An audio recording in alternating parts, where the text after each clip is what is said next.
Magandang umaga po sa ating lahat. Narito ang ating weather update para sa araw ng Huwebes, November 20, 2025. Discuss po muna natin itong ating satellite animation. Sa ngayon, wala tayong minomonitor na anumang bagyo or low pressure area sa loob at labas ng ating Philippine Area of Responsibility. Pero meron tayong 4 na weather system na nakakaapekto dito sa ating bansa at inaasahan din natin ngayong araw ay magdadala ng mga taas na tsansa na mag-ulan sa ilang bahagi ng bansa natin. Una na dito ang Intertropical Convergence Zone or ITCZ na nakakaapekto dito sa may Southern Mindanao pati na rin dito sa may Palawan. Pangalawa dito ay ang easterlies or yung mainit at maalinsangan na hangin na nanggagaling sa Dagat Pasipiko. Pangatlo, ang northeast monsoon or ang amihan. At yung pang-apat natin ay dulot nitong salubungan nitong northeast monsoon natin which is malamig na hangin at easterlies which is mainit at malinsangan na hangin. Yung kanilang salubungan, ito yung tinatawag nating shear line. At ito yung makikita natin mga kaulapan dito sa eastern section ng Northern Luzon.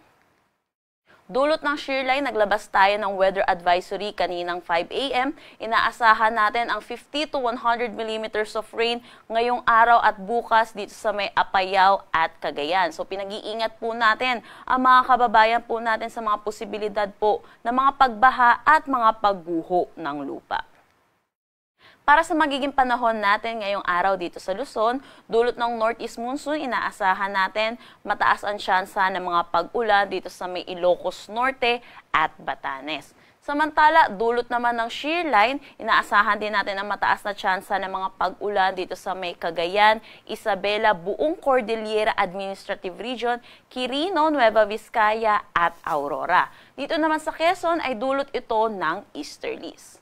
Para naman dito sa Metro Manila at nalalabing bahagi ng Luzon, inaasahan naman po natin ang maaliwalas na panahon pero asahan din natin yung init at alinsangan lalo na sa tanghali hanggang hapon na may tsansa ng mga localized thunderstorm pagdating sa hapon at sa gabi. Agwat ng temperatura para sa Metro Manila, 25 to 31 degrees Celsius.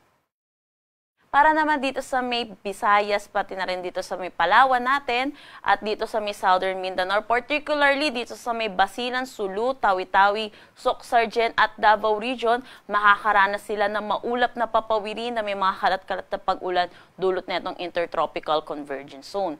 Dito naman sa buong Kabisayaan natin at nalalabing bahagi ng Mindanao, magiging maaliwalas naman ang ating panahon pero asahan din natin yung init at alinsangan and may mga taas na tsansa ng mga localized thunderstorm pagdating sa hapon at sa gabi.